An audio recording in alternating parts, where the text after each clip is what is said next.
Hey guys, आप लोगों के लिए एक अपडेट था। जैसे कि अभी एग्ज़ाम बहुत करीब आ रहा है। अभी प्रिपरेशन के साथ साथ मॉक टेस्ट भी उतना इम्पोर्टेंट है।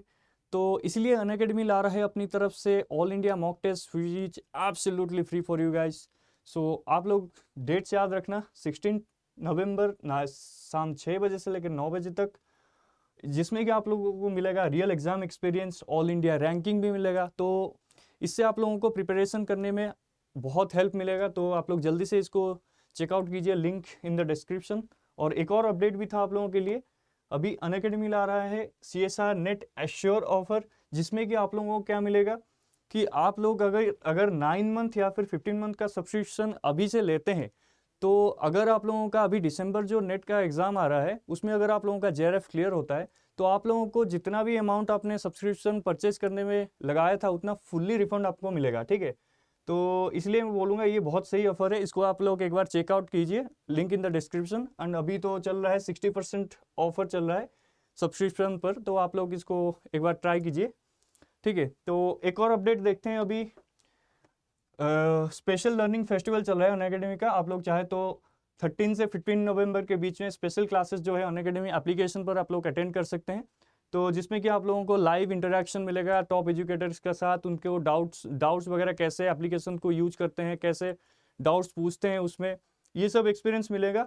और पोल्स वगैरह भी अटेंड कर सकते हो। ठीक है, तो इसका भी डिस्क्रिप्शन में लिंक है, तो आप लोग जल्दी से जाके एनरोल कीजिए। ठीक है, इस वीडियो में हम लोग आज बेसिकली डिस्कस करने वाले हैं जो कॉम्प्लेक्स एनालिसिस जो हमारे CSR नेट में आता है, मैथमेटिकल फिजिक्स उस टॉपिक से आता है। कॉम्प्लेक्स एनालिसिस मोस्टली 2 से 3 क्वेश्चंस एटलीस्ट तो हर बार एग्जाम में पूछे गए हैं। तो इसी को हम लोग आज इस वीडियो में डिस्कस करने वाले हैं। कैसे कुछ PYQs है, कुछ इंपॉर्टेंट फॉर्मूलेज है, उसको भी देखेंगे। लेकिन जैसे कि गाइज हम लोगों को पता है कि ये टॉपिक जो है वो तो एटलीस्ट 10 से 12 क्लासेस लगते हैं इसको कवर करने में। तो हम लोग ऑलमोस्ट ट्राई करेंगे इस क्लास में इसके जो मेजर टॉपिक्स है, मेजर फॉर्मूलेस है, उनको कवर करने के लिए। तो यही मेरा प्रयास है कि कैसे हम लोग अभी इसके बाद भी शायद मेरा एक और क्लास हो सकता है इसके ऊपर। हाँ, इसके बाद भी एक और क्लास आएगा जिसमें हम लोग और कुछ फॉर्मूलेज भी है उसको भी डिस्कस करेंगे, और जो इम्पोर्टेंट क्वेश्चंस भी है उनको भी देखेंगे। इसमें भी बहुत सारे मैंने CSR के प्रीवियस ईयर के क्वेश्चंस भी डाल रखे हैं। तो ठीक है, अभी हम लोग शुरू से डिस्कस करते हैं ये कॉम्प्लेक्स एनालिसिस का टॉपिक। ठीक है, पहले चलते हैं जो इम्पोर्टेंट टॉपिक है सिंगुलैरिटी। तो गाइस तुम लोग एक बार सोचो कि सिंगुलैरिटी क्या होता है। ठीक है, तो सिंगुलैरिटी अगर हम देखें, पहली बात इसका डेफिनेशन पे अगर जाए, यहाँ पे मैंने राइट डाउन कर रखा है क्योंकि टाइम ज़्यादा नहीं, टाइम ले गया, राइट एक एक करके लिखने में टाइम भी लेता है। ठीक है, तो इसलिए मैंने पहले से ही राइट डाउन कर रखा है। तो सिंगुलैरिटी होता है एक point where a function is not defined और नॉट एनालिटिक। तो इसका मतलब है कि एक पर्टिकुलर पॉइंट पे ना वो फंक्शन, कोई फंक्शन f(z) अगर यहाँ पे हम लोग ले रहे हैं, क्या f(z) कोई फंक्शन ले रहे हैं कॉम्प्लेक्स एनालिसिस में। ठीक है, कॉम्प्लेक्स में हम लोग f(z) कोई फंक्शन ले रहे हैं, अगर वो फंक्शन ना किसी पॉइंट पर जैसे कि वो डाइवर्ज कर जा रहा है या फिर वो अनडिफाइंड है, ठीक है, तो उसको हम लोग क्या बोलेंगे, वो शो करेगा सिंगुलैरिटी। जैसे कि एक एग्जांपल हम लोग लेते हैं, 1/z की बात करते हैं। ये कोई फंक्शन है, z होता है क्या complex number x plus iota y, जो कि बाद वाले स्लाइड में ये सब इसके प्रॉपर्टी वगैरह भी देखेंगे। ठीक है, तो 1/z जब हम z को 0 टेंड करते हैं, ठीक है, अगर z 0 हो गया तो ये वाला फंक्शन जो f(z) है वो क्या हो रहा है, वो अनडिफाइंड हो जा रहा है। ठीक है, तो इसी को सिंगुलैरिटी बोलते हैं।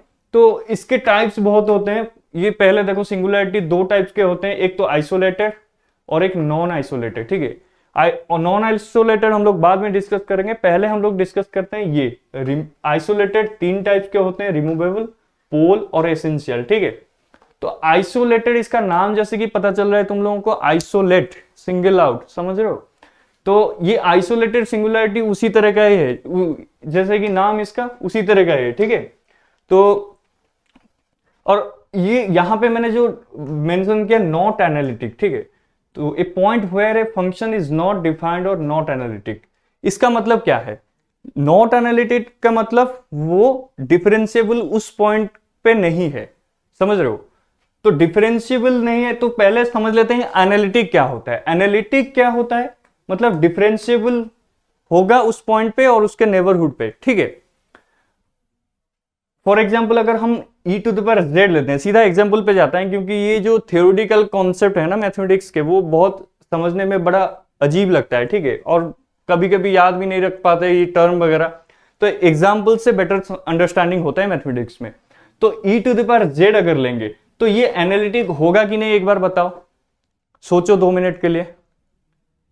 एनालिटिक का मतलब क्या है, उसका डिफरेंशिएशन एग्जिस्ट करता है, ठीक है। यहां पे अगर e to the power z को हम सोचे, इसका अगर एक्सपेंशन करें क्या होगा, 1 plus Z plus z square upon 2 factorial plus of ऐसे ही चलता रहेगा। तो ये क्या है, एक्सपोनेंशियल ऑफ जेड, ये इसका एक्सपेंशन है। अगर हम इसका डिफरेंशिएशन लेते हैं तो कहीं पे भी तुम देख रहे हो क्या ये अनडिफाइंड हो रहा है, कहीं पे अनडिफाइंड है क्या ये टर्म। हर जगह अगर 1 का डिफरेंशिएशन लेंगे यहाँ पे 0 आ जाएगा, और z का अगर लेंगे ये 1 आ जाएगा, फिर z स्क्वायर का अगर लेंगे 2z अपन 2 आ जाएगा, फिर z आ जाएगा। मतलब यहां पे ना तुम्हें कोई ऐसा कोई दिक्कत नहीं है इस डिफरेंशिएशन में। और z स्क्वायर का अगर ले रहे हैं, z स्क्वायर का अगर हम लोग डिफरेंशिएशन लेंगे, ये क्या होगा, 2z आएगा। लेकिन और ये साइन z भी है, साइन z cos z, इनका भी अगर हम लोग डिफरेंशिएशन लेते हैं, ठीक है, साइन का आ जाएगा cos, cos का आ जाएगा साइन, तो इसमें कोई दिक्कत नहीं आता। लेकिन जब हम लोग लेते हैं z टू द पावर 1/2, इसका हम लोग डिफरेंशिएशन लेंगे तो क्या आएगा, तो z टू द पावर 1/2 का आएगा 1/2 z टू द पावर कितना होगा, 1/2। तो यहां पे दिक्कत आएगा, यहां पे हम लोग अगर z को टेंस टू 0 करते हैं तब ये टर्म क्या हो रहा है, अनडिफाइंड हो जा रहा है। तो ऐसे ही इसी को बोलते हैं ये एनालिटिक नहीं है, ठीक है। किस पॉइंट पे, z इज इक्वल टू 0 पे। तो सिंगुलैरिटी का मतलब है point where a function is not defined, जिस पॉइंट पे उस फंक्शन को हम लोग डिफाइन नहीं कर सकते। जैसे कि यहाँ पे z is equal to z tends to 0 पे हम लोग इस फंक्शन को डिफाइन ही नहीं कर सकते, तो वो हुआ इसका सिंगुलर पॉइंट, ठीक है। तो अभी चलते हैं इसके आगे। अच्छा एनालिटिक हम लोग अभी डिस्कस कर रहे हैं, क्या कौन सा फंक्शन एनालिटिक होगा या नहीं, ठीक है। एनालिटिक फंक्शन एनालिटिक है या नहीं, इसको डिस्कस करने के लिए पहले हमको CR इक्वेशन देखना पड़ेगा। जैसे कि हम सभी को पता है CR equation, Cauchy Riemann equation, इसमें क्या होता है, अगर कोई कॉम्प्लेक्स नंबर हम लोग लेते हैं, ठीक है, z is equal to u(xy), u एक होता है इसका रियल टर्म और v होता है इसका इमेजिनरी टर्म, और u किसके ऊपर, xy के ऊपर डिपेंड करता है, v xy के ऊपर डिपेंड कर रहा है। तब इसका कंडीशन क्या आता है, del u upon del x is equal to del v upon del y, ये होना चाहिए। और दूसरी चीज del u upon del y is equal to minus del v upon del x, ये दोनों कंडीशन सेटिस्फाई करना चाहिए। अगर कोई भी फंक्शन एनालिटिक है वो 100% CR इक्वेशन को सेटिस्फाई करेगा। और अगर कोई भी फंक्शन एनालिटिक है तो उसका जो रियल और इमेजिनरी टर्म है ना, दोनों, ये दोनों हार्मोनिक होंगे। हार्मोनिक मतलब समझ रहे हो, हार्मोनिक का मतलब ये दोनों इक्वेशन को ये सेटिस्फाई करेंगे। जो डेल स्क्वायर u, इसका मतलब है del 2u upon del x square plus del 2u upon del y square, हमने xy में लिया है इसलिए ये होगा। ये दोनों हार्मोनिक इक्वेशन को सेटिस्फाई करें, is equal to 0। Similarly del 2v होगा del 2v upon del x square plus del 2v upon del y square, ये भी 0 होगा, ठीक है। तो ये चीज वो 100% ये भी सेटिस्फाई करेंगे, ठीक है। तो और ये होता है इसका पोलर फॉर्म। अगर r थीटा में हम लोग लेते हैं तो r थीटा कोऑर्डिनेट्स में अगर हम लोग लेते हैं del u upon del r is equal to 1 upon r del v upon del theta, और del u upon del theta होगा minus r del v upon del r। ये दोनों रिलेशन भी याद रखना, कभी कभार क्वेश्चन पूछ लेता है इससे तो क्वेश्चन बहुत पहले पूछता था CSR में, ठीक है। तो फिर भी ये बहुत इंपॉर्टेंट है, जो बेसिक है कॉम्प्लेक्स का, ठीक है। तो अभी चलते हैं इसके आगे। अच्छा, ये क्वेश्चन है, ये CSR नेट का है प्रीवियस ईयर, आई थिंक जून 2012 का है, ठीक है। तो इसको अगर सॉल्व करेंगे तो क्या होगा, इसको अगर सॉल्व करें, 1-2 मिनट के लिए आप लोग सोचो इसको कैसे सॉल्व करना है, कोई आइडिया है अगर सोचो इसको। तो अभी हम लोग इसको देखते हैं कैसे सॉल्व करेंगे, ठीक है। क्वेश्चन क्या पूछा है, let u xy is equal to x plus 1/2 x square minus y square be the real part of an analytic function f of z। f of z का रियल पार्ट है u जो given है, u xy जो function है अभी हमने जो discuss किया था, ठीक है। u है इसका real part of the complex variable z is equal to x plus iota y। The imaginary part of f of z will be, क्या होगा उसने पूछा है, इमेजिनरी पार्ट क्या होगा।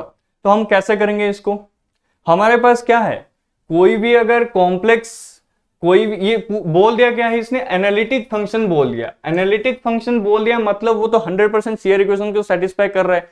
उसके साथ हमको निकालना क्या है, imaginary part of f of z। तो हम करेंगे क्या, यहां पे हम इसमें पहले देखते हैं ऑप्शंस क्या क्या है, y plus xy y square plus x square, ठीक है। जो इमेजिनरी पार्ट होगा वो क्या करेगा, पहले तो वो हार्मोनिक होगा, ठीक है, वो हार्मोनिक फंक्शन होगा। तो हार्मोनिक होगा, पहले इसको चेक करते हैं ये क्या है। हार्मोनिक का मतलब डेल टू भी अपन, क्योंकि हम लोग इमेजिनरी पार्ट को कंसिडर कर रहे हैं, तो del two v upon del x square plus del two v upon del y square is equal to कितना है, ये चीज 0 आना चाहिए, ठीक है। Del v upon del y कितना होगा, 1 होगा। Del v upon del y ये कितना होगा, 1 प्लस एक्स होगा। तो del two v upon del y square ये कितना होगा, ये 0 होगा। And similarly del v upon del x कितना होगा, y होगा। और del two v upon del x square कितना होगा, 0 हो रहा है। तो हमारे पास यहां पे क्या हो रहा है, ये सेटिस्फाई कर रहा है, ठीक है। पहला ऑप्शन तो सेटिस्फाई कर रहे हैं। अभी चलते हैं दूसरे ऑप्शन को देखते हैं, ठीक है। दूसरे ऑप्शन में क्या गिवन है, एक्स वाई गिवन है।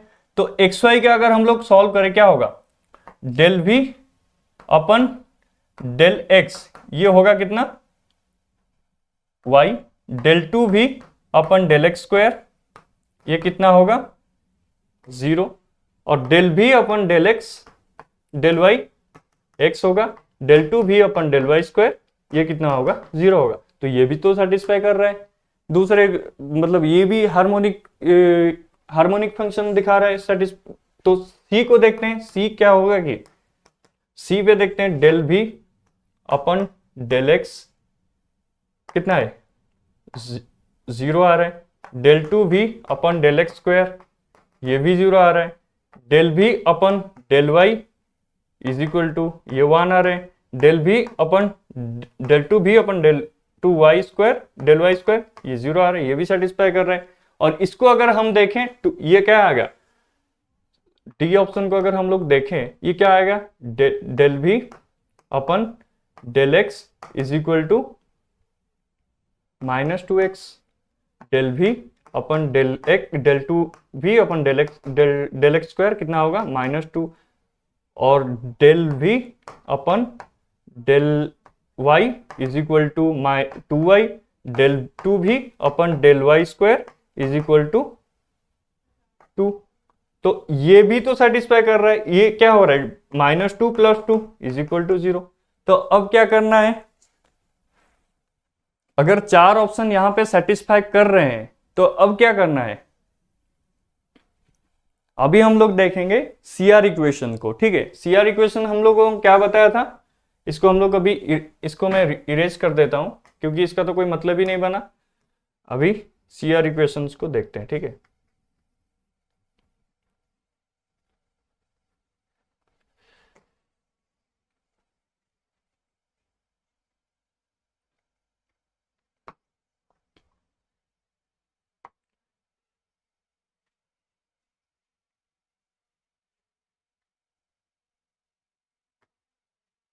तो CR इक्वेशन हम लोगों को क्या पता है, क्या अभी लिखा था, देखो CR equations del u upon del x is equal to del v upon del Y.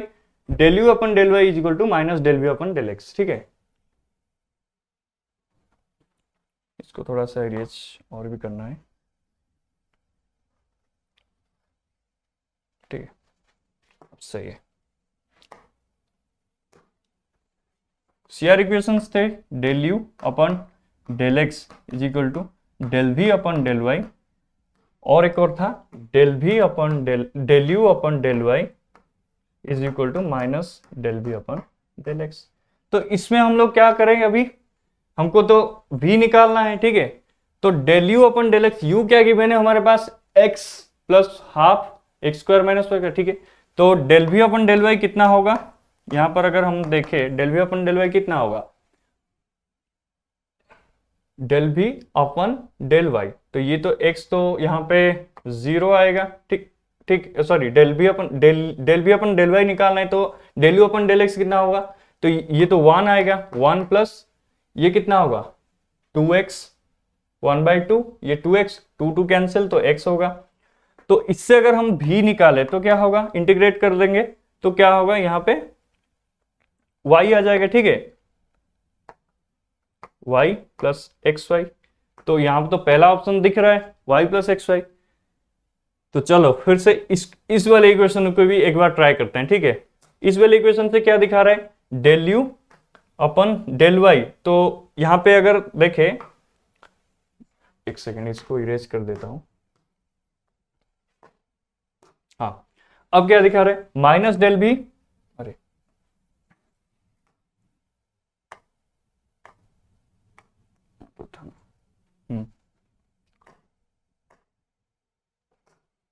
यहां पर क्या है, minus del v upon del x is equal to del u upon del y. इसको अगर विथ रेस्पेक्ट टू वाई से हम लोग इसका पार्शियल डिफरेंशियल लेंगे तो क्या होगा, पहला टर्म तो 0 आएगा, दूसरे टर्म में देखेंगे 1/2 है, ये -2y है, तो यहाँ पे नेगेटिव रहेगा, नेगेटिव y। ठीक है, तो v अगर निकालेंगे ये तो xy आ जा रहा है, तो अब हम लोग क्या करेंगे, दो ऑप्शन तो यहाँ से दोनों ही मैच कर रहे हैं, तो क्या करेंगे अभी हम लोग, क्या करेंगे बोलो। यहाँ पे अगर हम सीआर इक्वेशंस को यूज कर रहे हैं तो यहाँ पे तो v की वैल्यू यहाँ एक आ रहा है, फिर यहाँ पे दूसरा आ रहा है, तो करेंगे क्या यहाँ पे, तो इस केस में ना, इसमें क्या किया जाता है, इन दोनों में जो कॉमन होता है उसको एक बार लेते हैं। ठीक है, यहाँ पे v1 v2 ले लो, तो v होगा कितना, यहाँ पे इन दोनों में कॉमन कौन है, xy है, तो अब क्या होगा इसका आंसर, y तो है पहले से ही, y प्लस xy, तो आंसर कितना आया, आंसर आया पहला ऑप्शन। ये चीज याद रखना। ठीक है, अब तुम लोगों को समझ में आ गया कहां पे सीआर इक्वेशंस कैसे यूज करना है। अभी किसी भी एग्जाम का कोई भी क्वेश्चन हो, इवन टीआईएफआर का हो, कहीं का भी हो, तुम लोगों को बस यही इक्वेशन याद रखने हैं, और वहां पे बस ये चीज होगा, ये चीज डिफरेंट हो सकता है कि वहां पे शायद कैलकुलेशन वगैरह थोड़ा लेंदी कर दे या फिर कोई घुमा के पूछ ले, लेकिन अल्टीमेटली उसका बेसिक यही है। ठीक है, तो अभी हम लोग इसके आगे चलते हैं। अभी हम लोग डिस्कस करेंगे जो सिंगुलैरिटी के बारे में डिस्कस कर रहे थे वो है क्या। ठीक है, तो सिंगुलैरिटी दो टाइप के हैं, एक आइसोलेटेड होता है और एक नॉन आइसोलेटेड होता है। ठीक है, पहले आइसोलेटेड सिंगुलैरिटी को अगर हम डिस्कस करें, it means in a small circle around that point there is no singularity. ये तो कॉम्प्लिकेटेड, ये तो थ्योरी हो गया। अगर समझना है क्या करना है, सिंगल और सेपरेटेड, इसका नाम है आइसोलेटेड सिंगुलैरिटी। ठीक है, सिंगल एंड सेपरेटेड। तो एग्जांपल लेते हैं 1/z इंटू z-2। ठीक है, यहां पे कौन कौन से पॉइंट पे ये एनालिटिक नहीं होगा, बताओ कौन से पॉइंट पे ये एनालिटिक नहीं होगा, 0 पे नहीं होगा और 2 पे नहीं होगा। z अगर 0 कर दें 1/0 ये तो डाइवर्ज कर जाएगा ये, और सिमिलरली अगर z को 2 भी पुट कर दें यहाँ पे कितना होगा, 2 - 2, ये भी 0 हो जाएगा, तो होगा क्या, ये डिफाइंड नहीं रहेगा ये फंक्शन। तो यहाँ पे अगर किसी प्लेन पे हम लोग लेते हैं तो z = 0 और z = 2 पे ये दोनों सिंगल एंड सेपरेटेड सिंगुलैरिटीज है। ठीक है, तो इसको बोलते हैं आइसोलेटेड सिंगुलरिटी। और ये इसका भी 3 टाइप होते हैं, 3 टाइप्स के होते हैं ये, ठीक है। पहला होता है रिमूवेबल, और दूसरा होता है पोल, तीसरा होता है एसेंशियल सिंगुलरिटी, ठीक है। रिमूवेबल सिंगुलरिटी में क्या होता है, हम उसको क्या कर सकते हैं, कैलकुलेशन के थ्रू उसको हम उसका सिंगुलरिटी जो है उसको रिमूव कर सकते हैं। जैसे कि यहाँ पे साइन जेड अपन जेड को देख लो, तो साइन जेड को अगर साइन जेड अपन जेड को यहाँ पे देखोगे तो जेड इज इक्वल टू 0 पे अभी क्या करेगा, वो इन्फानाइट को टेंड कर जाएगा। लेकिन अगर तुम इसको थोड़ा सा मॉडिफाई करो, साइन जेड को अगर तुम लोग क्या करोगे, इसको एक्सपैंड कर दो, Z minus Z Q upon 3 factorial plus of ऐसे चला जाएगा। और यहाँ पे अगर z को मल्टीप्लाई कर देते, मतलब डिवाइड करते हैं, 1 minus z square upon 3 factorial आ जाएगा। तो यहाँ पे तो अगर z को टेंड्स टू 0 करोगे, अभी क्या हुआ, अभी तो ये डाइवर्ज नहीं कर रहा, तो ये क्या हुआ, हम लोग कैलकुलेशन के थ्रू इसको रिमूव कर सके, तो इसीलिए इसका नाम है रिमूवेबल सिंगुलरिटी। और जो पोल है, पोल क्या होता है, f of z is equal to 1 upon z square, यहाँ पे एक फंक्शन गिवन है, इसको अगर z को तुम टेंस टू 0 करोगे तो f is tends to infinity, ये है सिंपल पोल। पोल का मतलब है सिंपल, जो सिंगुलरिटी है वही, ठीक है, एक ही सिंगुलरिटी है, उसी को बोलते हैं सिंपल पोल। अब एसेंशियल का क्या मतलब है, एसेंशियल सिंगुलरिटी क्या होता है, एसेंशियल सिंगुलरिटी होता है बिहेव्स वाइल्डली, नो लिमिट, इसका कोई लिमिट नहीं होता है। एग्जांपल इसका देखो, इसको याद रखने का बढ़िया तरीका है infinite negative power of Z.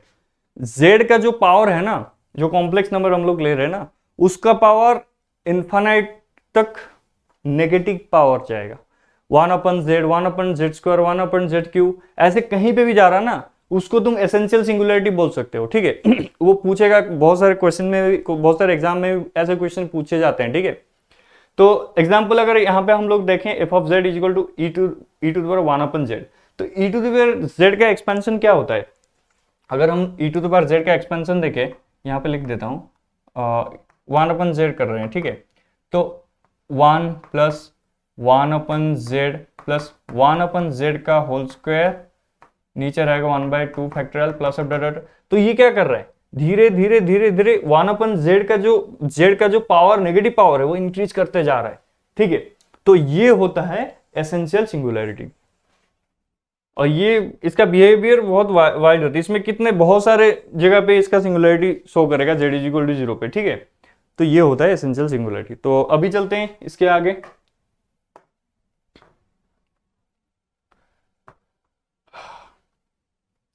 अब क्या है, नॉन आइसोलेटेड सिंगुलरिटी। अभी तो हमने आइसोलेटेड सिंगुलरिटी देख लिया, 3 टाइप के होते हैं। अभी चलते हैं नॉन आइसोलेटेड क्या होते हैं। तो नॉन आइसोलेटेड सिंगुलरिटी, इसका डेफिनेशन देखो, other singularities infinitely close to it. तो अदर सिंगुलरिटीज जो इनफाइनाइटली क्लोज टू इट, बहुत सारे सिंगुलरिटीज होंगे इनफाइनाइटली क्लोज टू इट, 1 के 0 के बीच में अगर कोई लिमिट होगा, उसके बीच में बहुत सारे सिंगुलरिटीज होते हैं। जस्ट लाइक यहाँ पे अगर तुम लोग देखोगे 1 अपन साइन 1 अपन जेड, तो साइन इस वाले अरे ये इरेजर आ जाएगा, ये वाला जो टर्म है ना, इसको अगर हम लोग इसको 0 पुट करते हैं तो क्या होगा, 1 अपन जेड, तो 1 अपन जेड एन पाई होगा, तो z कितना होगा 1 अपन एन पाई। एन क्या होता है, 0 टू इन्फानाइट तक होता है। अगर एन को हम इन्फानाइट टेंड करते हैं तब क्या होगा, यहाँ पे इन्फानाइटली मेनी सिंगुलरिटी शो करेंगे, ठीक है। तो इसको बोलते हैं नॉन आइसोलेटेड सिंगुलरिटी। हम आइसोलेट नहीं कर सकते, ये जुड़े हुए रहते हैं उसके साथ, ठीक है। और ये z इज इक्वल टू 0 है क्या, z इज इक्वल टू 0 पे नॉन आइसोलेटेड सिंगुलरिटी है, ठीक है। क्लियर। अगर आप लोगों को कोई डाउट है तो आप लोग कमेंट सेक्शन में मुझे पूछ सकते हो, मैं उसका आंसर दे दूंगा।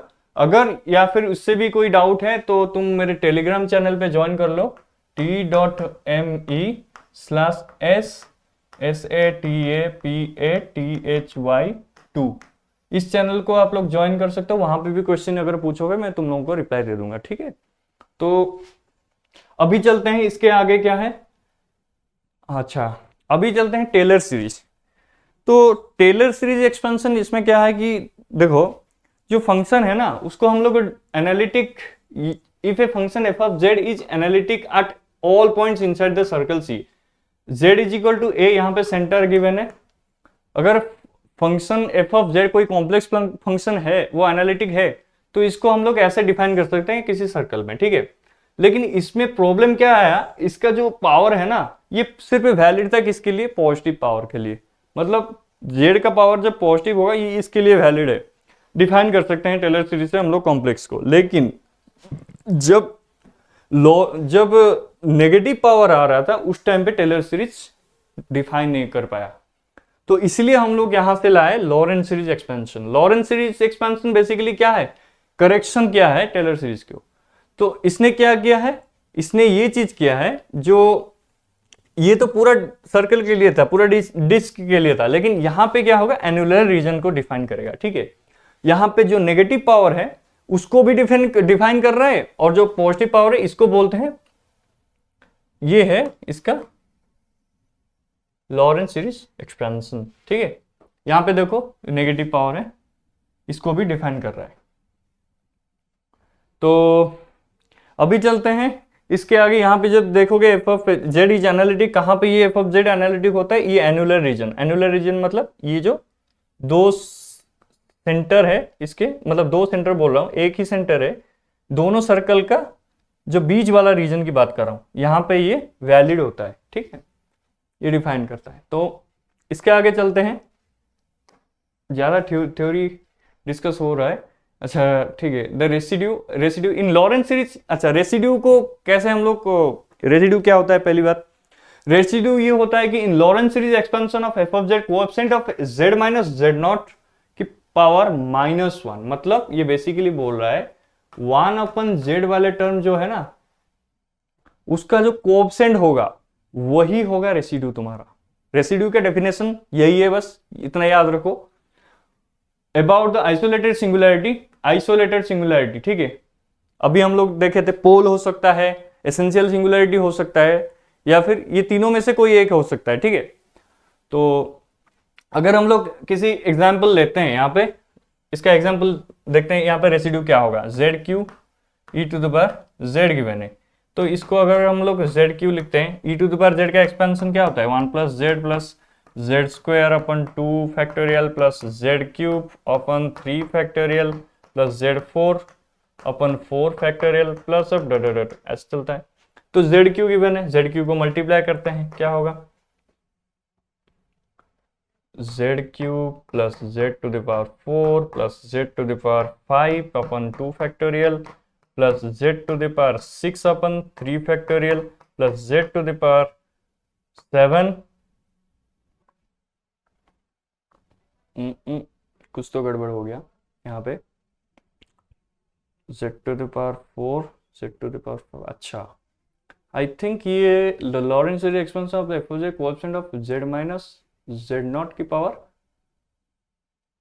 -1। ठीक है, तो यहाँ पे गड़बड़ हो गया ये कि जो e to the power z ले रहे हैं ना सारे के सारे पावर पॉजिटिव में है, हमको 1/z की वैल्यू निकालना है। तो इसको अगर 1/z कर दे, इसका एग्जाम्पल करेक्शन करते हैं, 1/z कर दे तो क्या होगा, फिर से करेक्ट कर लेते हैं इसको। ठीक है, मैंने क्वेश्चन शायद लिखते टाइम गलत लिखा है, मतलब एग्जाम्पल। तो इसको हम एक्सपेंड करेंगे तो क्या होगा इसका, बताओ। ये होगा 1 प्लस 1/z प्लस 1/z की पावर कितना होगा, जेड स्क्वायर अपन 1/2 factorial plus 1/z cube 1/3 factorial plus 1/z4 1/4 factorial, ऐसे ही चलता रहेगा। तो हमें गिवन क्या है, जेड क्यू गिवन है, जेड क्यू मल्टीप्लाई करना है इसमें, जेड क्यूब प्लस ये होगा कितना, जेड स्क्वायर प्लस ये कितना होगा, z/2 factorial plus Z Q ये तो कैंसिल हो गया, तो रहेगा 1/3 फैक्टोरियल। यहाँ पे कितना रहेगा, z4, ये रहेगा 1/z वाला टर्म, यहाँ पे कितना है 1/4 फैक्टोरियल। तो 1/4 फैक्टोरियल, इसके बाद डॉट डॉट ऐसे ही चलते रहेंगे। तो यहाँ पे जो है ये देखो 1/4 फैक्टोरियल जो है ये इसका क्या है, कोएफिशिएंट है। अभी हम लोग रेसिड्यू की बात कर रहे थे, ये है इसका रेसिड्यू। ठीक है, तो इसको हम लोगों को कैलकुलेट करना है। ठीक है, समझ में आ रहा है। तो अभी चलते हैं इसके आगे। टू फाइंड रेसिड्यू, इसको फाइंड करने के लिए ये मेथड्स हैं जो हम लोग पहले से बहुत सारे लोग एमएससी में कोई पढ़ता है, बहुत सारे लोग बीएससी में पढ़ते रहते हैं, ठीक है। ये तो पहले तुम लोगों को याद ही होगा, इसको मैं बस एक बार बता देता हूँ। तो फॉर्मूले हैं तो इसको याद रखो तुम लोग। सिंपल पोल, अगर सिंपल पोल होगा तो उसके लिए क्या करना है, सिंपल पोल होगा तो रेसिड्यू निकालने के लिए z equal to a point पे अगर सिंपल पोल है, पोल अगर ए, तो उस टाइम पे क्या करना है, limit z tends to a z माइनस a f of z। Simple सी बात है। तो अगर f ऑफ z गिवन है, तुम्हें फाई z अपन साई z के फॉर्म में गिवन है। फाई z क्या है, सेम ही फंक्शन है, फाई एक z का फंक्शन है, साई भी z का फंक्शन, दोनों डिवाइड में है। लेकिन अगर तुम्हारा फाई जो नीचे वाला टर्म साई a किसी a पॉइंट पे अगर वो डाइवर्ज कर रहा है, मतलब अनडिफाइंड कर रहा है, यहाँ पे जीरो दिखा रहा है, तो उस केस में तुम लोग क्या करोगे, रेसिड्यू फाइंड करने के लिए ये चीज करोगे, residue of f of z at a is equal to, जो ऊपर वाला टर्म रहेगा वो वहीं पे रहेगा, ठीक है। बस a पुट कर देना, उसकी जो वैल्यू है z की जगह a पुट कर देना, और जो साई रहेगा नीचे वाला टर्म, उस टाइम पे क्या करना है, उसका डेरिवेटिव लेना। पहले डेरिवेटिव लेना, उसके बाद a पुट करना, ठीक है। डेरिवेटिव लेना, जब तब जाके ये क्या होगा, तुमको रेसिड्यू फाइंड करके देगा, ठीक है।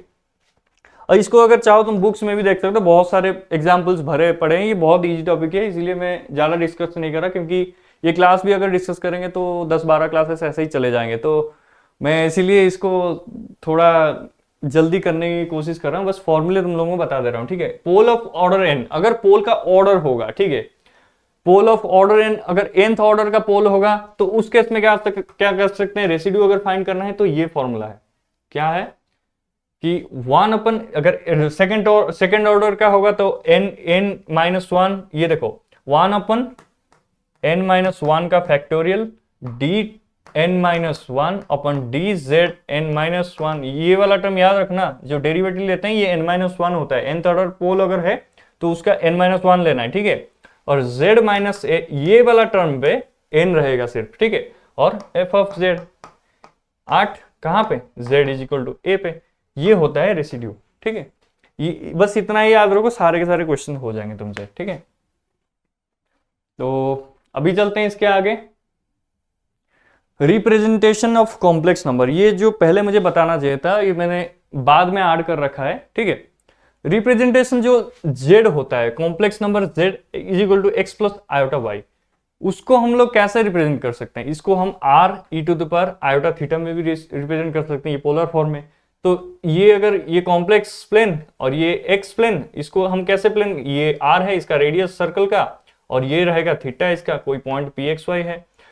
x को r cos थीटा को हम लोग पोलर में लिखते हैं, y is equal to r sin theta. तो अगर दोनों का कॉम्प्लेक्स, इसका अगर मॉड्यूलस लेंगे हम लोग, x square plus y square is equal to r square, ये किसका इक्वेशन है, सर्कल का, ठीक है। ये चीज याद रखो। लेकिन इसके जो प्रॉपर्टीज है ना, ये भी इंपॉर्टेंट है, ठीक है, इनको भी याद रखना, सिर्फ यहां से नहीं होगा, ठीक है। और ऐसे होता है जो क्या बोलते हैं इसको, अब हाँ, ये जो है प्रॉपर्टीज क्या है, Z1 Z2 दो कॉम्प्लेक्स नंबर, अलग अलग कॉम्प्लेक्स नंबर, इनका मल्टीप्लीकेशन का मॉड्यूलस अगर लेंगे तो इंडिविजुअल टर्म का अगर मॉड्यूलस से मल्टीप्लाई करेंगे, ये दोनों सेम होते हैं, ठीक है। ये जब मल्टीप्लीकेशन हम लोग लेते हैं ना, दो कॉम्प्लेक्स नंबर Z1 Z2, उनका अगर मॉड्यूलस लेंगे हम लोग तो वो सेम होता है इंडिविजुअल टर्म से अगर हम लोग मॉड्यूलस लेते हैं। इसका एग्जांपल तुम खुद कर सकते हो, 3 पर प्लस 4 आयोटा करके, फिर कोई दूसरा ले सकते हो कॉम्प्लेक्स नंबर, इन दोनों का मल्टीप्लाई करके तुम लोग चेक कर सकते हो, ठीक है। इसका कोई एग्जांपल देने की जरूरत भी नहीं, मैं बस बता दे रहा हूं। तो अभी अगर दोनों का एडिशन लेते हैं, दो कॉम्प्लेक्स नंबर का एडिशन लेते हैं, उनका मॉड्यूलस लेते हैं, वो हमेशा लेसर इक्वल, कभी इक्वल भी हो सकता है या फिर मोस्टली वो छोटा ही रहता है, कभी कभी इक्वल हो जाता है इंडिविजुअल टर्म का मॉड्यूलस से। एडिशन की बात कर रहा हूं, और सब्ट्रैक्शन में इसका उल्टा होता है, ठीक है। और डिवीजन तो अभी हम ये तो मल्टीप्लीकेशन जाता है, मल्टीप्लीकेशन और डिवीजन में उनमें कोई दिक्कत नहीं आता, ठीक है। Z1 अपन Z2 का modulus is equal to Z1 का individual modulus divided by Z2 का मॉड्यूलस, ठीक है। तो अभी चलते हैं जो कुछ important formula e to the power iota theta, इसको कैसे लिखते हैं, cos theta plus i sin theta, simple सी बात है, अभी हम डिस्कस कर रहे थे। cos थीटा को अगर निकालना है तो क्या करेंगे, cos थीटा यहां से हम लोग निकाल सकते हैं, क्या होगा, cos theta e to the power i theta plus e to the power minus i theta divide by 2, ये है cos theta. Sine theta e to the power i theta minus e to the power i theta upon 2i, यहाँ पे i रहता है। और इसका जो hyperbolic term होता है इसमें कोई i का टर्म नहीं रहता, ठीक है, इसको याद रखो, इसमें कोई i का टर्म नहीं रहता। Cos hyperbolic theta e to the power theta plus e to the minus theta upon 2, hyperbolic sine का होता है थीटा माइनस, ये जो था वो वही रहेगा, i यहाँ पे गायब हो जाएगा बस, ठीक है, तो वही है। और डी मोवरस थ्योरम में क्या होता है, डी मोवरस थ्योरम ये चीज बताता है cos थीटा प्लस आई साइन थीटा का पावर अगर n लेते हैं तो वो n ना इसके थीटा के साथ मल्टीप्लाई हो जाएगा अंदर, ये इसको तुम याद कर सकते हो, ठीक है। ये बेसिक प्रॉपर्टी थे, मैं बस डिस्कस कर रहा हूं यहाँ पे, तुम लोग को याद रह जाए बस एग्जाम से पहले कि भूलो ना, ठीक है। तो इसके आगे देखते हैं, अब चलते हैं जो पहला केस, एक केस देखो z माइनस जेड नॉट का मॉड्यूलस r,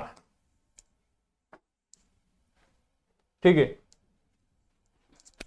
इसको अगर हम लोग रिप्रेजेंट करेंगे सर्कल में तो कैसा होगा, z नॉट है, ये क्या होता है, z नॉट होता है इसका सेंटर, समझ रहे हो, z नॉट रिप्रेजेंट करता है इसका सेंटर कहां पे होगा, z नॉट अगर 0 होगा तो इसका सेंटर 0 पे होगा, z नॉट अगर 1 होगा तो इसका सेंटर 1 पे होगा, ठीक है। और रेडियस होता है उसके ऊपर डिपेंड करता है कितना घूमेगा, मतलब कितना रेडियस पे वो सर्कल बनेगा, ठीक है।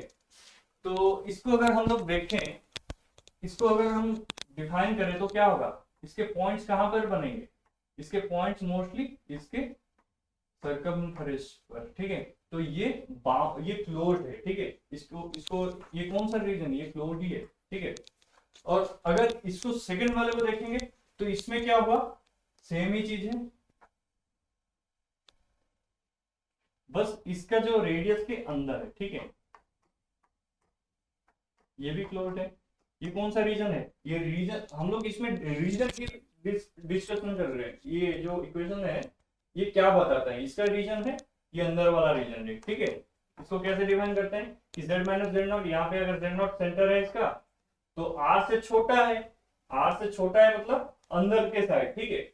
यहाँ पे क्या हुआ, z माइनस जेड नॉट, इसको अगर हम लोग देखें ये कैसे रिप्रेजेंट करता है, ये ना ये बाहर रिप्रेजेंट करता है, ये बाहर रिप्रेजेंट करता है, मतलब ये व्हिच रीजन, ये कौन सा रीजन है, ये आउटर रीजन, ओपन रीजन है, ठीक है।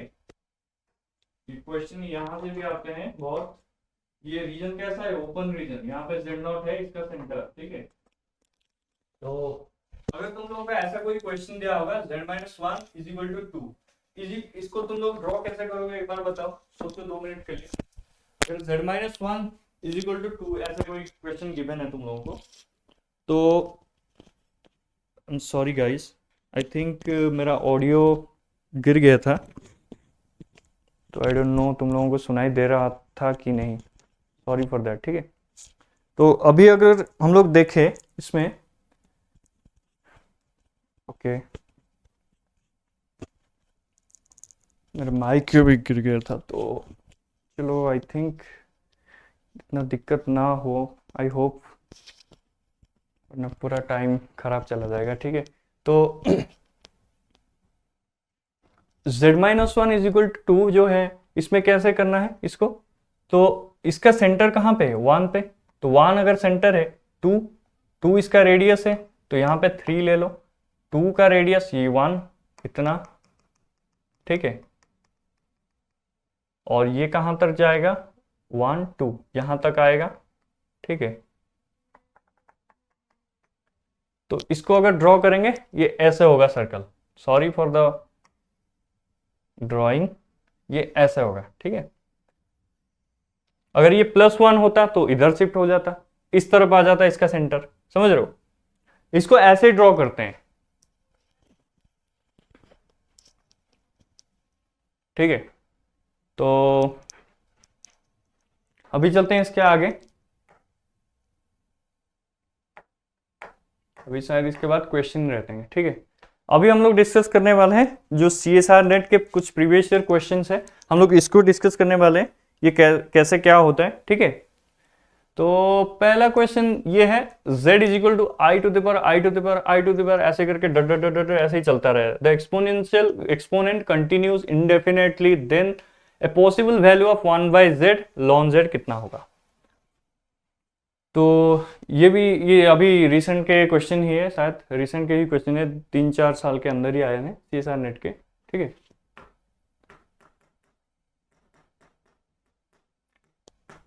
तो इसको हम कैसे सॉल्व करेंगे? तो पहली बात तो z is equal to given क्या है, i to the power i to the power i ऐसे करके। तो हम लोग इसमें क्या कर सकते हैं, पहली बात तो i to the power i to the power i to the power i, इसका मतलब क्या है, i to the power z ही है।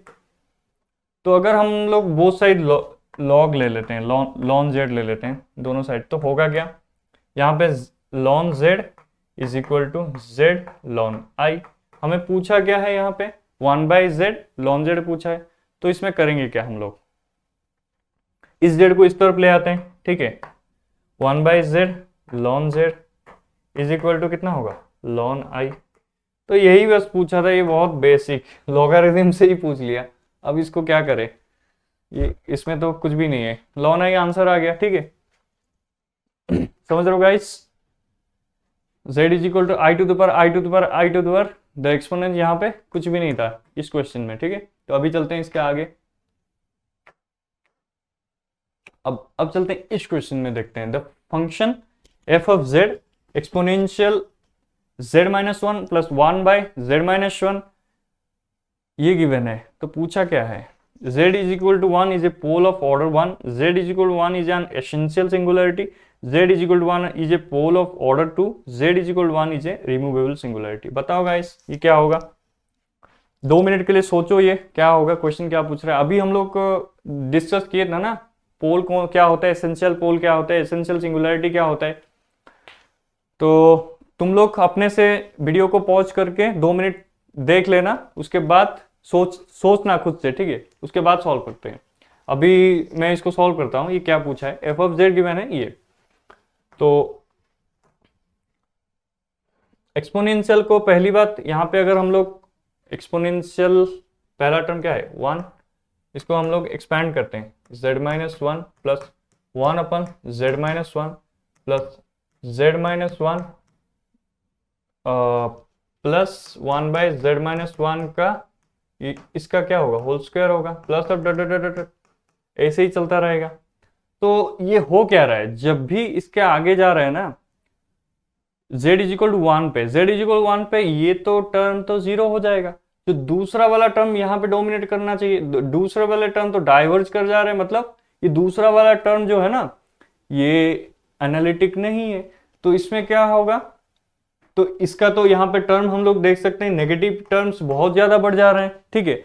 जिसमें हम लोग अभी डिस्कस किए थे, अगर नेगेटिव z का नेगेटिव वाला पावर बढ़ता ही जा रहा है, मतलब इन्फिनिटली लॉन्ग है, तो इसमें क्या होगा, ये कौन सा सिंगुलरिटी होता है, z is equal to 1 is an essential singularity, अभी हम लोग डिस्कस किए थे, ठीक है। तो आई होप कि तुम लोगों को समझ में आ गया। अगर कोई डाउट होगा तुम लोग पूछ लेना, ठीक है। अभी चलते हैं इसके आगे क्वेश्चन पर। अभी इस क्वेश्चन में, अभी तो रिसेंट ईयर का क्वेश्चन है शायद ये, तो इस क्वेश्चन में हम लोगों को क्या पूछा है, the value of the integral 1/2 pi i 5 sine के जेड अपन z माइनस 2 का होल स्क्वायर, ठीक है। तो इसमें क्या करना है, अच्छा इंटीग्रेशन जो हम लोग डिस्कस करने वाले हैं कि जो रेसिड्यू थ्योरम से इंटीग्रेशन कैसे होता है, इंटीग्रेशन ऐसे सॉल्व करने, जो पहली बात तो जो 2 पाई आई इंटू रेसिड्यू, ठीक है, ये होता है इसका इंटीग्रेशन। अगर तुम लोगों को ये रेसिड्यू थ्योरम क्यों यूज करते हैं हम लोग, कि हम लोग इसको आगे भी डिस्कस करेंगे नेक्स्ट क्लास में, अगर हो सके मैं डिस्कस कर लूंगा। अभी हम लोग क्वेश्चन सॉल्व करते हैं, तो 2 पाई आई से मल्टीप्लाई करते हैं, रेसिड्यू जो होगा, जितने भी पोल होगा, अलग अलग पोल होंगे, उस पर जो रेसिड्यू होगा वो होता है इसका इंटीग्रेशन का फॉर्मूला, ठीक है। तो अभी हम लोग यहाँ पे देखते हैं the value of the integral 1/2 pi I close integration, यहाँ पे 5z। तो यहाँ पे फंक्शन हमको क्या गिवन है, एफ ऑफ जेड क्या गिवन है, 5 साइन के जेड अपन z माइनस 2 का होल स्क्वायर, ये डी जेड गिवन है। तो अभी जो पहले हम लोग जो फॉर्मूला देखे थे, कहाँ गया वो, ये देखो,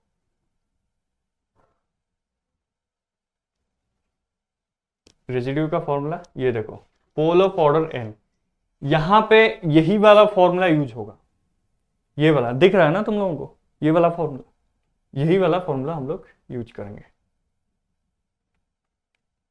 मैं इसलिए एग्जाम्पल ऐसे ही रखा हूं इसमें कि तुम लोगों को हेल्प हो जाए, ठीक है। तो फॉर्मूला क्या था, रेसिड्यू अगर निकालने के लिए क्या फॉर्मूला था, z इज इक्वल टू 2 पे यहाँ पे ऑर्डर क्या है, अट z इज इक्वल टू 2, यहाँ पे ऑर्डर है पोल ऑफ ऑर्डर 2, यहाँ पे ऑर्डर 2 गिवन है, ठीक है, पावर 2 है।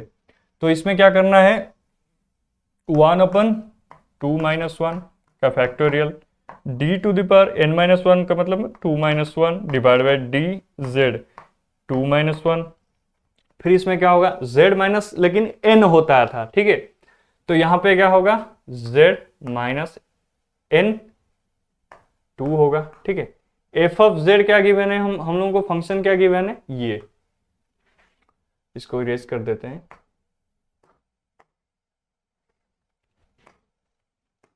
f ऑफ z क्या गिवन है, 5 sin kz अपन z माइनस 2 का होल स्क्वायर, ये गिवन है। तो यहाँ पे तो 2 होगा, तो पहले ये दोनों कट ही जाएंगे क्योंकि n2 ये दोनों सेम है, z माइनस 2 का होल स्क्वायर, z माइनस 2 का होल स्क्वायर कट गया यहाँ पे, तो बच्चा क्या, रेसिड्यू क्या होगा 1 अपन, ये तो 1 हो गया, ये d अपन dz ऑफ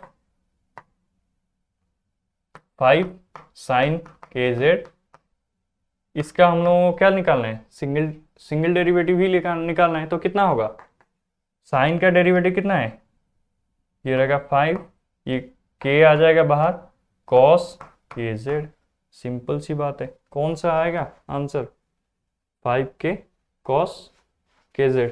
तो z अगर 2 हमने z इज इक्वल टू 2 पे था, तो आज z इज इक्वल टू 2 कितना होगा, 5k cos 2k, आंसर आएगा कितना 5k, सॉरी ये नहीं होगा, 5k cos 2k, पहला आंसर होगा इसका, ठीक है।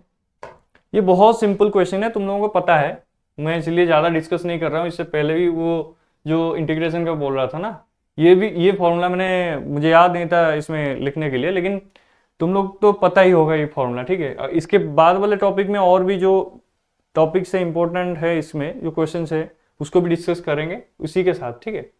अब चलते हैं इसके आगे वाला क्वेश्चन क्या है, तो ये गिवन है, the complex integral z to the power 4 e to the power 1/2z dz where c is the unit circle center at the origin and traversed counterclockwise equals।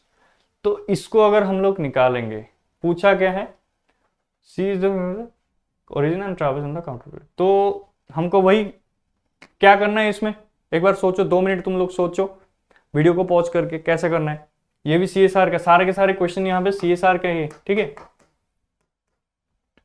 तो इसको अगर हम लोग सॉल्व करने जाए, पहली बात हमको वही रेसिड्यू थ्योरम यूज करना पड़ेगा, Cauchy residue share integration theorem, ठीक है। उसमें क्या करना है, इंटीग्रेशन जो यहाँ पे गिवन है, क्या फंक्शन क्या गिवन है, z to the power 4 e to the power 1/2z dz, मतलब dz नहीं है, ये फंक्शन गिवन है, f ऑफ z गिवन है। तो हमें करना क्या है, इसको पहले देख लेते हैं, इसको एक्सपैंड कर लेते हैं, एक्सपैंड करके देखते हैं ये क्या है, z टू द पावर 4, ये रहेगा 1 + 1/2z प्लस 1/2z का पावर इसका स्क्वायर, ये होगा क्या स्क्वायर 1/2 फैक्टोरियल, फिर प्लस 1/2z का पावर 3 1/3 फैक्टोरियल प्लस 1/2z का पावर 4 1/4 फैक्टोरियल प्लस 1/2z का पावर 5 1/5 फैक्टोरियल प्लस ऐसे ही चलता रहेगा। तो हमारे पास क्या है z to the power 4 given है। तो हमको अच्छा हमने जो पहले पढ़ा था लॉरेंट सीरीज एक्सपेंशन से, ठीक है, जो रेसिड्यू होता है हमको क्या पता है, लॉरेंट सीरीज एक्सपेंशन का जो 1/z वाला कोएफिशिएंट था ना, वही होता है उसका 1/z का जो कोएफिशिएंट होता है वही होता है रेसिड्यू। और अगर हम लोग रेसिड्यू फाइंड कर सकते हैं तो वहां से हम आसानी से अपना इंटीग्रेशन फाइंड कर सकते हैं, ठीक है। तो इसमें वही चीज देखेंगे, तो z⁴ अगर मल्टीप्लाई हो रहा है, कौन सा टर्म 1/z वाला टर्म देगा हमको? सिंपल सी बात है, ये वाला टर्म देगा, ठीक है। तो इस वाले टर्म को अगर देखें, इसका कोएफिशिएंट क्या होगा? 1/2⁵ इंटू 1/5 फैक्टोरियल। तो ये होगा कितना? 1/5 फैक्टोरियल कितना होता है? 5 × 3 × 2 × 1, ये होगा 2⁵, 2 × 2 × 2 × 2 × 2। तो इसको अगर हम लोग 2πi से मल्टीप्लाई करेंगे, अगर इंटीग्रेशन निकालना है तो क्या करना होता है? 2πi से मल्टीप्लाई करना होता है। अगर हम इसको मल्टीप्लाई करेंगे 2πi से, तो ये चीज हम लोग को देगा कितना? पाई, यहाँ पे 2 1 कैंसिल हो जाएगा, पाई आई अपन ये रहेगा 2 2 4 2 6 2 2 4 2 8 2 16, इन तीनों को अगर 5 3 15 30, ये देगा 19 20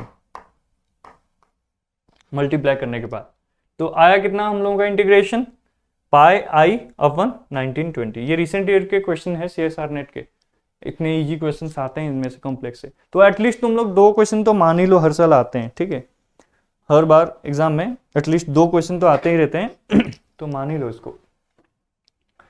तो इसलिए मैं बोला ये मोस्ट इंपॉर्टेंट टॉपिक है, इसको कभी स्किप करके जाना ही नहीं, ठीक है। तो अभी ये भी CSR का क्वेश्चन है, ठीक है। इस क्वेश्चन में क्या पूछा है? इस क्वेश्चन में पूछा है कि एट z = 0 द फंक्शन, ये फंक्शन, ठीक है, 1/z - sin z of a complex variable z has no singularity, a simple pole, a pole of order 2, a pole of order 3। कैसे सॉल्व करना है? पोल का ऑर्डर कैसे पता करना है इस पर्टिकुलर इस फंक्शन के लिए? 2 मिनट सोचो तुम लोग वीडियो पॉज करके, ठीक है। अभी हम लोग सॉल्व करते हैं इसको। At z = 0 the function, z = 0 पे गिवन है, ठीक है।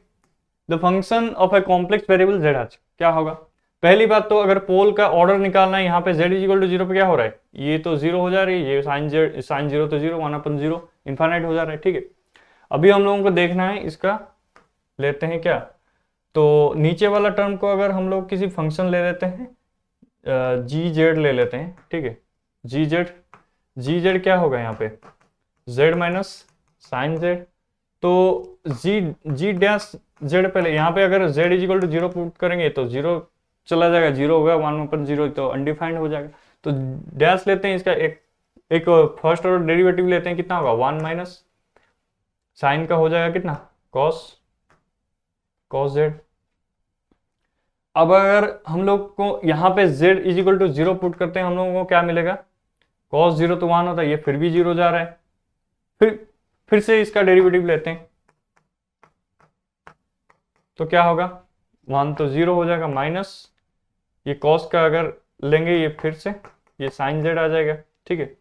अगर sin आ रहा है तो अगर z = 0 लेंगे तो फिर से 0 जा रहा है, तो फिर से इसको ट्राई करते हैं, g ट्रिपल टाइम ले रहे हैं, क्या होगा? फिर से ये आ रहा है अभी cos z।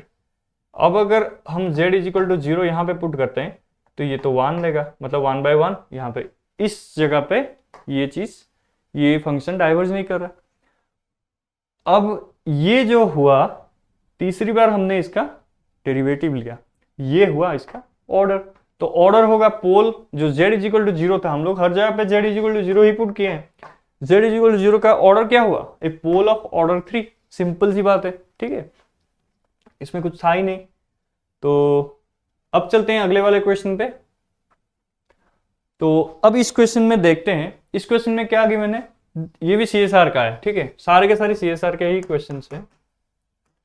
The function f of z is equal to 1/z+1 z+3 is defined on a complex plane, the coefficient of z minus z0 के पावर, जो स्क्वायर वाला टर्म है, of the Laurent series expansion.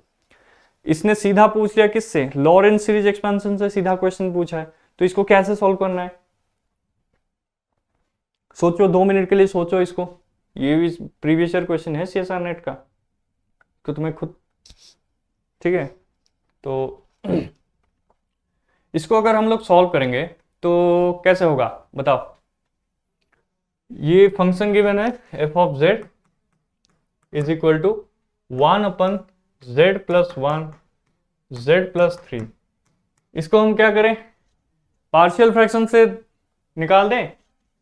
ये multiplied है नीचे से, इसको expand करने में दिक्कत होगा, तो एक काम करते हैं, इसको पार्शियल फ्रैक्शन करते हैं। पार्शियल फ्रैक्शन कैसे किया जाता है, 1/z+1 into z+3 is equal to a divide by z+1 plus b divide by z+3।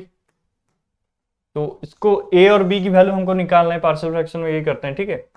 Implies that अगर हम लोग दोनों साइड, इस साइड एलसीएम ले ले, ये दोनों टर्म कट जाएंगे, तो बचेगा कितना, a into z+3 plus b into यहाँ पे बचेगा z+1 which is equal to 1। समझ में आ रहे, ये होगा क्योंकि ये एलसीएम वाले टर्म कैंसिल आउट हो जाएंगे, तो ये ऐड अप होके ऊपर ये वाला टर्म मल्टीप्लाई हो जाएगा और ये वाला टर्म मल्टीप्लाई हो जाएगा। तो इसको अगर हम लोग लिखेंगे, करना क्या है, ए बी की वैल्यू कैसे निकालते हैं, इसमें एक को जीरो करना पड़ेगा, दूसरा निकल जाएगा, ठीक है।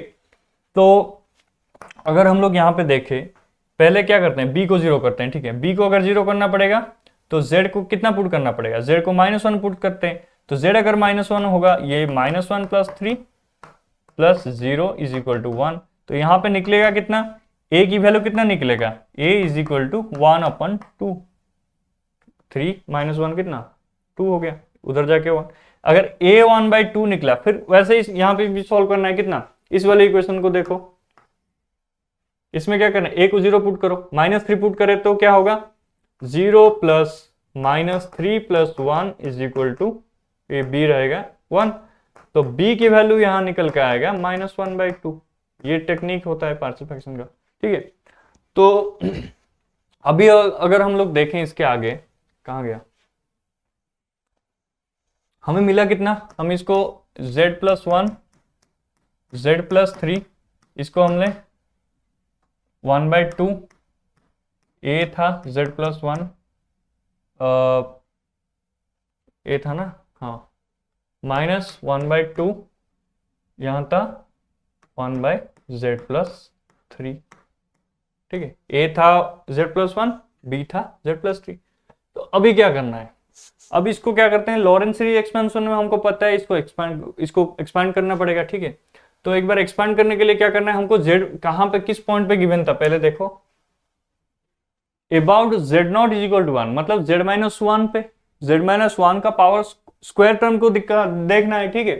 तो हम इसमें क्या करेंगे, z-1 लाने के लिए करना क्या पड़ेगा, पहले तो इसको मॉडिफाई करना पड़ेगा, नीचे वाले को क्या करना पड़ेगा, ये जो z है, z प्लस, अच्छा z-1 करना है, तो इसको क्या करना है, इसको -1 करते हैं, देखते हैं कौन सा टर्म कितना ऐड करना पड़ता है, z-1 प्लस, इसमें अगर हम लोग 2 ऐड कर देते हैं तो क्या होगा, 2 ऐड करने पे ये वही वाला टर्म आ जाएगा। सिमिलरली यहाँ पे वैसे ही देखते हैं क्या होगा, इसमें होगा z-1 अगर करेंगे, इसमें 4 ऐड करना पड़ेगा, तो फिर से वही टर्म आ जाएगा, ठीक है। अब क्या करते हैं, इसको हमको z-1 में एक्सपेंशन करना है, तो क्या करेंगे, इसमें 1/, ये रहा 2 तो पहले से ही था, तो इसमें से 2 अगर कॉमन ले लेते हैं, ठीक है, तो ये वाला कितना हो जाएगा, 4 हो जाएगा। 2 अगर कॉमन ले लेते हैं होगा क्या, 1 + z-1 का डिवाइड बाय 2 रहेगा।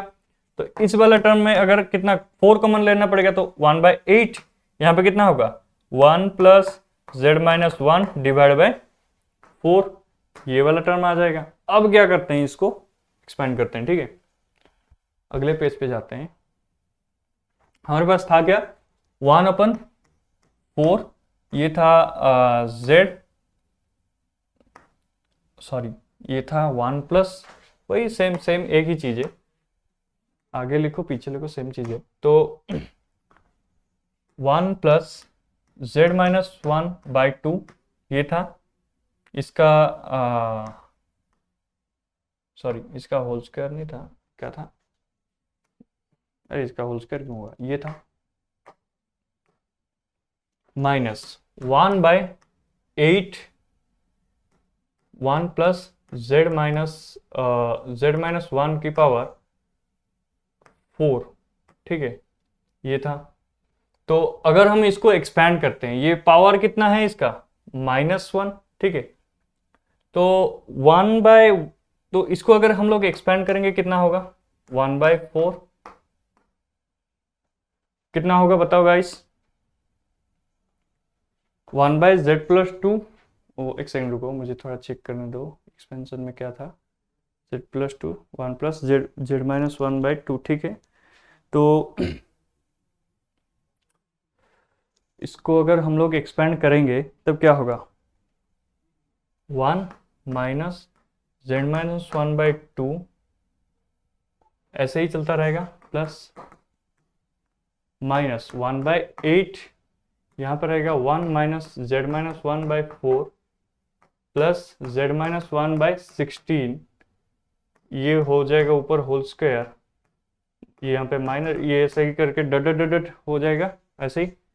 इसमें क्या रहेगा, हमको z-1 की पावर पूछा था 2 का सीरीज, ठीक है। तो z-1 अपन 2 था, ये 4 हो जाएगा, ठीक है। ये इसका होल स्क्वायर हो जाएगा। तो इसमें अगर हम लोग देखें तो कौन सा टर्म हम लोगों को z-1 का स्क्वायर का जो कोएफिशिएंट है वही कोएफिशिएंट हम लोगों को चाहिए, ठीक है। 4 था, 4 4 16, ठीक है। तो हम लोगों को क्या मिलेगा, z-1 का कोएफिशिएंट यहाँ पे क्या है 1/4 इंटू 1/4, ये 1/4, हमको सिर्फ z-1 का कोएफिशिएंट देखना है, ठीक है। तो माइनस, यहाँ पे माइनस है, ऐसे 1/8 इंटू यहाँ पे कितना है 1/16 है। तो इसको अगर कैलकुलेट करेंगे कितना आएगा, 1/16 माइनस 1/16 इंटू 8। तो इसका आंसर आने वाला है 7/128, ये आंसर आने वाला है इसका, ठीक है। इसको अगर तुम लोग कैलकुलेट करोगे तो ये वाला आंसर आएगा। ये कितना सिंपल था, बस इसमें थोड़ा सा चीज याद रखना है तुमको, जो एक्सपेंशन है इसको कैसे एक्सपैंड करना है, ये तुम्हें एग्जाम में सोचना पड़ेगा, ठीक है। तो इसका आंसर कौन सा आया, ये वाला आंसर इसका बी, ठीक है। ये CSIR नेट का रिसेंट ईयर्स के क्वेश्चन है। तो इसके आगे वाले क्वेश्चन पे चलते हैं, क्या है, if z is a complex number which among the following set is neither open nor closed। अभी हम लोग इससे पहले जब डिस्कस कर रहे थे कॉम्प्लेक्स नंबर के बारे में, कॉम्प्लेक्स जो z होता है उसको कैसे प्लेन में हम लोग को सर्कल में प्लॉट करते हैं। तो यहाँ पे हम लोगों को पूछा गया z is a complex number, देखो उसी से ही क्वेश्चन आया, z is a complex number which among the following set is neither open nor closed। कौन सा ना ही ओपन होगा ना क्लोज्ड होगा इनमें से, इन सब ऑप्शन में। तो ऑप्शन थोड़ा मतलब कंफ्यूज करने के वे में दिया है, ठीक है। ये कौन सा सेट है, पहला गिवन है z-1 2, ठीक है। तो इसको हम लोग अगर देखें तो ये कहां पर गिवन है, z-1 सेंटर कहां पे गिवन है। पहली बात हम लोग देखते हैं, ये सर्कल है, सेंटर कहां पे गिवन है 1 पे, इसको 1 ले लेते हैं, इसको 2 ले लेते हैं, इसको 3 ले लेते हैं, ये रहेगा -1 -2 -3। तो सेंटर, इसका जो सेंटर है ये गिवन है किसके अंदर, z-1 पे गिवन है, 2 से लेस है। तो ये तो बेसिकली क्या है, बाउंड ही है, मतलब ये मतलब क्या है, क्लोज्ड ही है, ठीक है। इसको तो देख के पता चल रहा है ये क्लोज्ड है। दूसरी चीज है कि जो सेकंड वाला ऑप्शन देखते हैं, ये क्या है 1 से नीचे है, ये 1 से नीचे है, ये भी क्लोज्ड है, ये सर्कल भी क्लोज्ड हो रहेगा क्योंकि ये 1 से नीचे बोल रहा है। तो इसका तो थर्ड वाला ऑप्शन देखो एक बार, अच्छा थर्ड को छोड़ो, पहले फोर्थ देखते हैं, z is equal to r e to the power i theta. तो z is equal to r e to the power i theta हमने अभी डिस्कस किया था, इससे पहले क्या होता था, वो सर्कल का ही होता है, ठीक है। अभी इसने लिमिट दे दिया है 0 से π/4 तक। तो अगर हम इसको भी प्लॉट करें, ये r है, π/4 तक लिमिट इसका है, ठीक है। तो ये अगर 0 है होगा, ये भी π/4 तक ये भी क्लोज्ड ही है, ठीक है। तो उसने पूछा है नाइदर ओपन नॉर क्लोज्ड। अच्छा, तो थर्ड वाला ऑप्शन अगर हम लोग देखें, ये z 100 के नीचे बोल रहा है, ठीक है, z 100 के नीचे। तो अगर हम लोग देखेंगे ये 100 के नीचे तो है, लेकिन इसके साथ एक कंडीशन दिया है, 3 वाला पॉइंट को, ये एक मैथमेटिकल का नोटेशन है, ठीक है, 3 जो पॉइंट है उसको छोड़ के बाकी हर जगह पे ये क्लोज्ड है। तो इसका मतलब क्या है? इसका मतलब है ये नाइदर क्लोज्ड नॉर ओपन रहेगा। ये सिंपल सा क्वेश्चन था, बस कंफ्यूज करने के लिए थोड़ा इसमें क्या है वो उसने मैथमेटिकल का लैंग्वेज यूज किया लिखा है, तो थोड़ा कंफ्यूजिंग इसलिए था, ठीक है। ये भी CSR का क्वेश्चन है रिसेंट ईयर्स के, ठीक है। तो अभी चलते हैं इसके आगे वाले क्वेश्चन पे।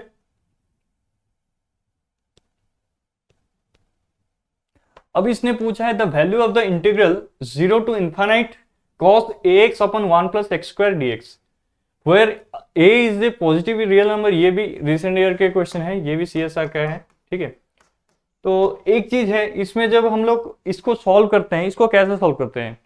पहली बात तो ये कॉस है, कॉस एक होता क्या है? कॉस का मतलब यहाँ पे अगर हम लोग देखें कि z को अगर हम लोग लिखते हैं कैसे, कॉम्प्लेक्स नंबर को cos theta plus iota sine theta.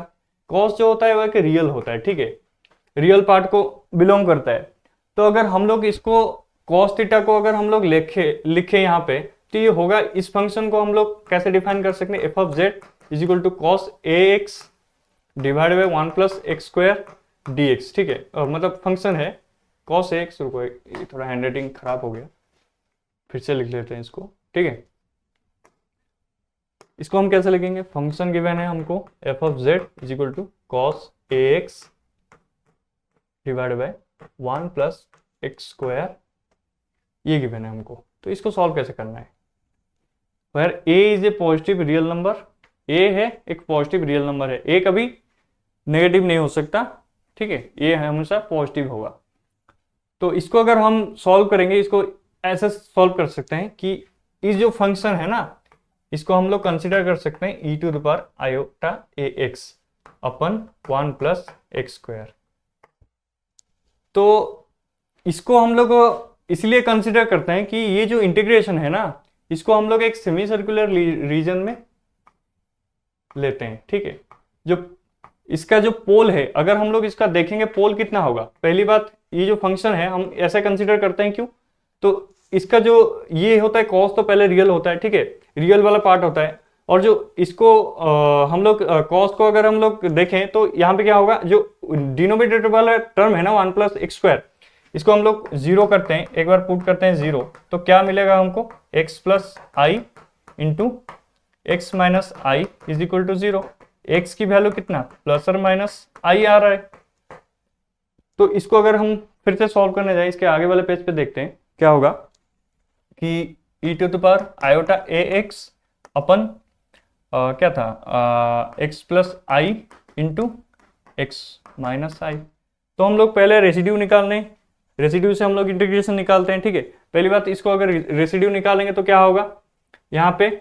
तो पहली बात, अगर लिमिट हम लोग पुट करते हैं यहाँ पे x टेंड टू कितना, पहले i पुट करते हैं, ठीक है, क्योंकि हम लोग जो सेमी सर्कुलर रीजन लेंगे इसका, ये पॉजिटिव i पे ही लेते हैं e⁻iota ax के लिए, ठीक है। ये नेगेटिव वाला को कंसिडर हम लोग नहीं करते इसमें कॉस में। तो लिमिट अगर x tends to i put करेंगे, ये होगा कितना, e⁻iota ai upon i plus ये होगा कितना, i प्लस i 2i, ठीक है। x ये वाला टर्म तो कट जाएगा, तो 2i, ये होगा कितना, माइनस a होगा यहाँ पे, ठीक है, माइनस a अपन 2i। तो ये वाला हम लोगों का रेसिड्यू निकला। तो अगर हम लोगों को इंटीग्रेशन निकालना है तो कितना होगा, 2πi से मल्टीप्लाई करेंगे, सिंपल सी बात है, अभी हमने पहले देखा था। तो 2πi अगर मल्टीप्लाई करेंगे e⁻ a अपन 2i, तो 2 कैंसिल हो गया, आई कैंसिल हो गया, तो यहाँ पे बच्चा कितना, पाई ई टू द पावर माइनस ए। लेकिन ये जो इंटीग्रेशन होता है ना, ये किसके लिए होता है, ये ओवरऑल के लिए होता है, ठीक है। ये जो इंटीग्रेशन होता है ये माइनस इन्फाइनाइट से इन्फाइनाइट तक होता है, कॉस वाले टर्म के लिए ये माइनस इन्फाइनाइट से इन्फाइनाइट तक होता है। लेकिन हम लोग को अगर इसका हमको लेना है इसका आधा, ठीक है।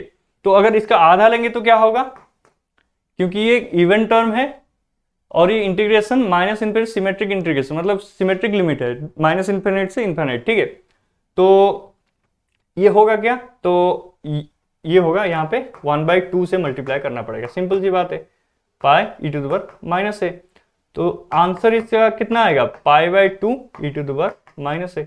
ये वाला क्वेश्चन बार बार रिपीट हुए हैं, 2 से 3 बार शायद मैं देख चुका, मतलब सीएसआर नेट में तो ये 2 बार रिपीट हो चुका है, ठीक है। तो इसका आंसर पाई/2 e to the power minus है। सिंपल से याद रखो, अगर cos x 1/x² ऐसे टर्म आ रहे हैं एग्जाम में, इसको ई टू द पावर x लेके अपर वाला जो है लिमिट इसको पुट करना है, ठीक है। अपर वाला पोल जो है तो उसको पुट करके हम लोग सॉल्व कर सकते हैं। तो इसके आगे वाला क्वेश्चन देखते हैं, the locus of the curve imaginary, ये टर्म गिवन है, is equal to 1 in the complex plane is a circle centred at x0, y0 and r respectively. r उसने बोला है जो सर्कल होगा उसका जो x0 y0 है उसका कोऑर्डिनेट्स क्या होंगे और उसका रेडियस क्या होगा, ये क्वेश्चन पूछा है। ये भी सीएसआर नेट का है, ठीक है। इसको एक बार तुम लोग सोचो कैसे होगा ये सॉल्व, 2 मिनट के लिए सोचो इसको कैसे होगा सॉल्व। तो गाइस इसको अगर हम लोग सॉल्व करें तो क्या होगा, पहले हम इस फंक्शन को देखते हैं क्या गिवन है। तो फंक्शन गिवन है कितना, पाई अपन z माइनस 1 माइनस 1 अपन z माइनस 1। इसको अगर हम थोड़ा सा आसान कर दे सॉल्व करने के लिए, कितना होगा, पाई z माइनस 1 अपन z माइनस 1 माइनस 1 अपन z माइनस 1, ठीक है। ये z माइनस 1 कट जाएगा तो होगा कितना, पाई माइनस 1 अपन z माइनस 1। अब हमको 1 अपन z माइनस 1 को एक बार देखना है, ठीक है। ये क्या है, the locus of the curve imaginary term of, ये पूछा है, ठीक है। तो पहले देखते हैं, हमको पता क्या है, z होता क्या है, x प्लस आयोटा y। तो अगर हम एक रियल टर्म घटा देते हैं z माइनस 1, x माइनस 1 होगा, ये क्या है, ये रियल है तो एक से ही माइनस होगा, प्लस आयोटा y वही रहेगा। तो 1 अपन z माइनस 1 अगर करेंगे तो होगा क्या, 1 अपन x minus 1 plus iota y। अब ये अभी नीचे आयोटा टर्म है, इसको हटाना है, ठीक है, रैशनलाइज करना पड़ेगा। क्या होगा, ये ऊपर मल्टीप्लाई करते हैं x minus 1 minus iota y, नीचे रहेगा कितना, नीचे भी वही टर्म मल्टीप्लाई हो जाएगा कितना, x minus 1 minus iota y, ऊपर भी x minus 1 minus iota y। तो मल्टीप्लाई अगर होगा नीचे वाला टर्म क्या होगा, x माइनस 1 का whole square plus y square, ठीक है। तो हमें मिला क्या, 1/z माइनस 1 का वैल्यू ये मिला हमको। तो हम इसको अब पुट करते हैं इस वाले इक्वेशन पे, ठीक है। तो कितना होगा,